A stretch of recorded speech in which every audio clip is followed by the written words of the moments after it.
या चारही लेखकांचा सन्मान आपण मान्यवर हस्ते या ठिकाणी करणार आहोत. नाही तुम्ही इकडे या, तुम्ही इकडे. आपल्या प्रत्येकाच्या घरातून असाच शब्दांचा वर्षाव होत आहोत आणि आपण सर्व साहित्यिकांना चिंतन करावं. भविष्यामध्ये या मुलाला शुभेच्छा देतो. डॉक्टरेट का ऑनरेटी? हाँ, अमेरिकन यूनिवर्सिटी एजुकेशन यूनिवर्सिटी बरं ऑनरी डॉक्टर. आज या हडपसर नगरीमध्ये पहिल्यांदाच हे साहित्य संमेलन होतंय आणि तेही ऐतिहासिक साहित्य संमेलन म्हणावं लागेल. कारण ज्या बागेपासून लोह्या उद्यानापासून चालू झालेले हे संमेलन आज महाराष्ट्राच्या कानाकोपऱ्यात गेलेलं आहे. आणि म्हणजे रस्त्यापासून जे स्मशानभूमीपर्यंत जे काही कवी संमेलनाची ही धुरा चाललेले माणसापर्यंत पोचलेले विचार आहेत. आणि हे सगळे जे डॉक्टर श्रीपादजी सबनीस सर असतील, मबा चव्हाण असतील, फमू शिंदे असतील, असे प्रत्येक साहित्यिक, बबन पोद्दार सर असतील, या सर्व साहित्यिकांनी आम्हाला जी साथ दिली, आम्हाला जे विचारांचं मार्गदर्शन केलं, या मार्गदर्शनातून ही वाटचाल पुढे जात आहे.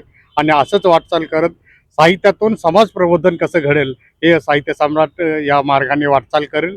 आणि या सर्व साहित्यिकांना घेऊन फक्त मराठीच नाही तर बहुभाषिक साहित्यिक जे हिंदी, उर्दू, इंग्रजी असे सगळ्याच साहित्यिकांना घेऊन ही साहित्य सम्राट संस्था आज कार्य करत आहेत. फार काश्मीरपासून आपल्या मध्य प्रदेश, गुजरात इथूनही कवी आलेले असतात आपल्याकडे.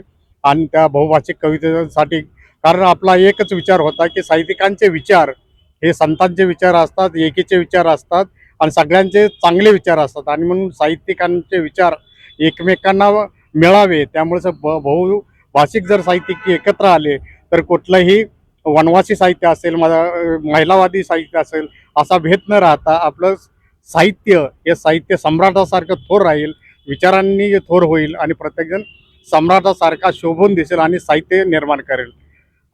या अशा प्रकारचं साहित्य संमेलनाला संधी मिळत असते, मिळत राहील.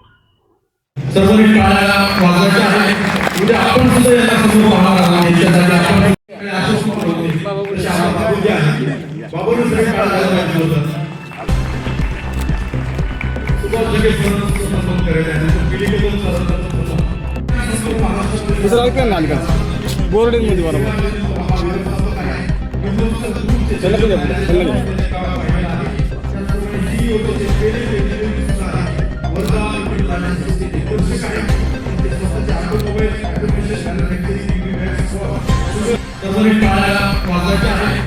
आपण सुद्धा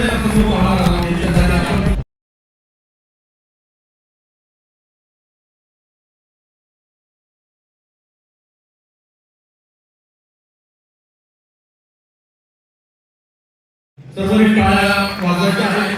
म्हणजे आपण सुद्धा यांना समोर पाहणार आहोत.